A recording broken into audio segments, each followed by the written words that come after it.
Hey you guys, it's Peter, and welcome to my channel, My So-Called Healthy Life. Okay, I want to get right into today's meditation. I was sitting on my front porch, drinking my coffee, doing my meditations, and this one came up, and it was so interesting because it is from Melody Beattie's The Language of Letting Go, which, you know, she's like my all-time favorite self-help guru. I mean, she probably would never define herself that way, but I love her.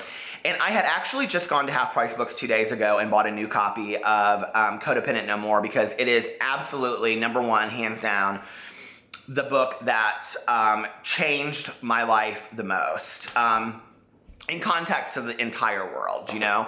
And so, I mean, for me personally, it would be the basic text of a 12-step program. But other than that, it is that book. And it's the number one book that I hand out to people that are going through relationship problems. So I always have them on hand, so I just give them out whenever I have them, right? So I just went and bought another one. So it was kind of, you know, interesting that today the meditation that came up was from hers. And it's kind of lengthy, so I just want to get right into it, okay? And I think it's a really, really good meditation and a really good lesson to learn from. Loving ourselves unconditionally. Love yourself into health and a good life of your own. Love yourself into relationships that work for you and the other person. Love yourself into peace, happiness, joy, success, and contentment. Love yourself into all that you always wanted. We can stop treating ourselves the way others treated us if they behaved in a less than healthy, desirable way. If we have learned to see ourselves critically, conditionally, and in a diminishing and punishing way, it's time to stop. Other people treated us that way, but it's even worse to treat ourselves that own way now. Loving ourselves may seem foreign, even foolish at times. People may accuse us of being selfish. We don't have to believe them.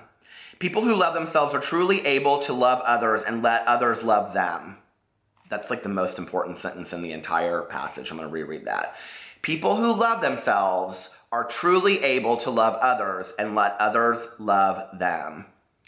People who love themselves and hold themselves in high esteem are those who give the most, contribute the most, love the most. How do we love ourselves? By forcing it at first, by faking it if necessary, by acting as if, by working as hard at loving and liking ourselves as we had at not liking ourselves. Explore what it means to love yourself. Do things for yourself that reflect compassionate, nurturing self-love. Embrace and love all of yourself, past, present, and future. Forgive yourself quickly and as often as necessary. Encourage yourself. Tell yourself good things about yourself. If we think and believe negative ideas, get them out in the open quickly and honestly so we can replace those beliefs with better ones. Pat yourself on the back when necessary. Discipline yourself when necessary. Ask for help for time. Ask for what you need. Sometimes, give yourself treats. Do not treat yourself like a pack mule, always pushing and driving harder. Learn to be good to yourself. Choose behaviors with preferable consequences. Treating yourself well is one. Learn to stop your pain, even when that means making difficult decisions. Do not unnecessarily deprive yourself. Sometimes, give yourself what you want, just because you want it. Stop explaining and justifying yourself. When you make mistakes, let them go. We learn, we grow, and we learn some more. And through it all, we love ourselves. We work at it, then work at it some more. One day, we'll wake up, look in the mirror, and find that loving ourselves has become habitual. We're now living with a person who gives and receives love because that person loves him or herself. Self-love will take hold and become a guiding force in our life. Today, I will work at loving myself. I will work as hard at loving myself as I have at not liking myself. Help me let go of self-hate and behaviors that reflect not liking myself. Help me replace those with behaviors that reflect self-love. Today, higher power, help me hold myself in high esteem.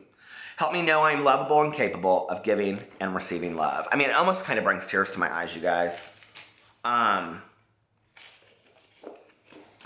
The whole idea of spending more time loving ourselves than bad talking and disliking ourselves is so powerful, don't you think? Like, I've spent so much time in my life telling myself I'm fat, I'm not good enough, I'm not worthy, I'm not good looking, you know, like I'm not smart, I struggle, I don't have enough money, my clothes aren't nice, somebody doesn't like me, somebody said this about me, I mean, it's just this constant chatter in my head. And, you know, I've wasted a lot of time. I've wasted too much time, you know, with that negativity in my head and that, And if I had just spent more time loving myself and saying the good things about myself, you know, which is really, really hard sometimes because people think it is selfish. They think it is arrogant. They think it is cocky. And I think there's a fine line between being humble and knowing your strengths and being arrogant and being cocky. And it's a fine line to walk, you know.